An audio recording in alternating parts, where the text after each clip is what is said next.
दुलाराय बाथौ गौथुमनि जानो गोनां 18, 19, 20 जानुवारिनि जि मोनसे गोथार आर'जनि हाबाफारि आरो बे जथुम्मा बा सावरायमेल आरो आर'जनि बे हाबाफारियाव जोङो मिथिदों आरो बिथाङा कनसेन्ट होदों बे आर'जनि हाबाफारियाव जेराव 50,000 बाथौ सिबियारि रायजो राजा बिथांमोना बेयाव बाहागो लागोन आरो बेयावनो भारतनि नखर मन्थ्रि आथिखालनि मानगोनां अमित शाह बिथाङा बाहागो लागोन आरो दिनै बानजाय आफादा हांख्रायनाय बायदि आरो दुलाराय बाथौ गौथुमनि मिरुनि आफादगिरि गाहाय नेहाथारि बिथांमोना खावलायनाय बायदि नैबे थेलामारायाव जानो गोनां बे बाथौ गौथुमनि जथुम्मा आरो गोथार आर'जनि हाबाफारि जे मेगा माने जि आर'ज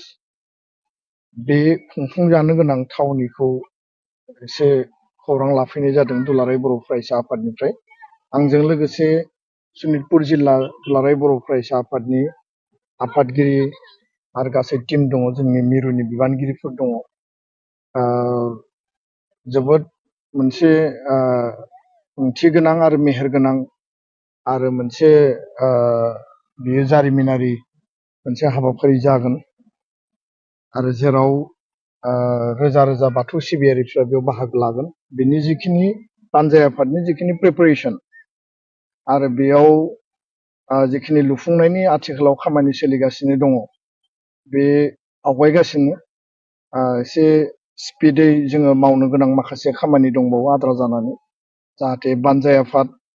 आरो जोंनि जिखिनि जायफोरा दायित्व मोनदों साब कमिटिस बिथांमोना एसे गोख्रै मावगोन। खौरां लादों, सावरायदोंबो, दसे उनाव आरो माखासे सुबुंफोरखौ लोगो हमबावगोन। मिजिंथिदों आफा इसोरनि अननायाव बे सानथामनि हाबाफारिया बेयाव मोजाङैनो जानानै थांगोन आरो भारतनि नखर मन्थ्रिया बर' हारिनि बर' सुबुंफोरनि थाखाय लोगोसेनो बाथौ सिबियारि बिथांमोननि जि जथुम्मायाव बा बे बाथौ गौथुमनि जि जथुम्मायाव बाहागो लाफैदों, थारैनो माबा नङा माबा मोनसे मोजां मेसेज आरो बर' हारिनि आथिखालनि आरो इयुननि जोंनि जिखिनि जेंना जेंसि, जोंनि जिखिनि माखासे थासारि, बिनि सायाव बिथाङा खोथा बुंलांगोन आरो जोङो खोब आसाबादि। ओरैनोबो सनितपुर आरो बिश्वनाथ बे जिल्लाया गोबां गोदोआव गोग्लैसोनायमोन, दा जथेस्थ' बियो जौगाबाय, खिन्थु आरोबाव गोबां माखासे जेंना जोंहा दङ।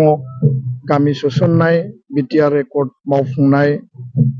आरो सनितपुर बिश्वनाथनि हाग्रा ओनसोलाव थानाय बर' फिसाफोरनि हा हुनि मोनथाय बा फरेस्ट राइट एक्ट एन्टाइटेलमेन्ट होनाय बे जेंनाफोरा दाबो माखासे आद्रा जानानै दङ, गोबां सुस्रांजाबाय। दा बेखायनो जों मिजिंथियो जे बिथाङा सनितपुरनि बे गोथार हायाव दुलाराय बाथौ गौथुमनि बे जथुम्मायाव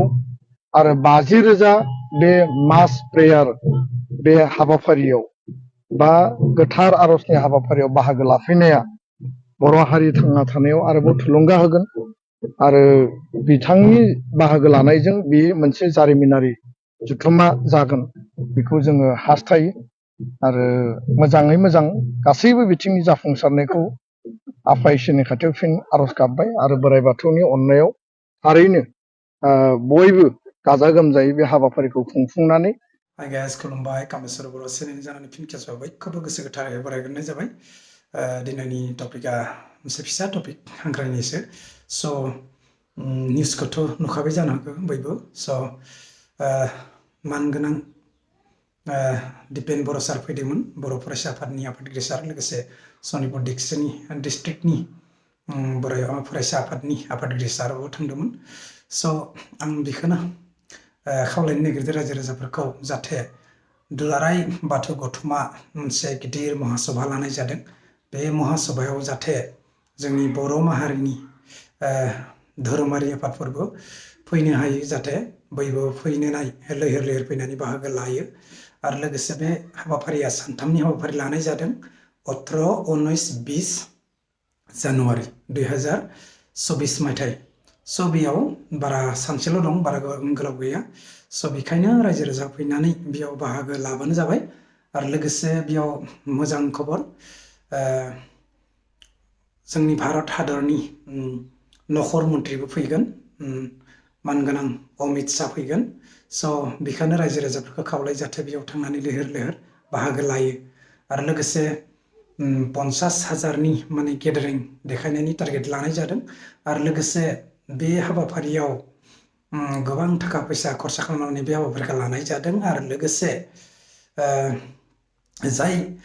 जोंनि रायजो राजाफोरा बे खामानियाव नारा नाथा नाजानानै खामानि मावबाय थादों बिथांमोनखौबो आंनि चेनेल जानानै रोजा रोजा साबायखर थाबाय लोगोसे गासै रायजो राजाखौनो बे हाबाफारियाव थांनानै लैहोर लैहोर बाहागो लानो थाखाय आंनि चेनेल जानानै खावलायनाय थाबाय स'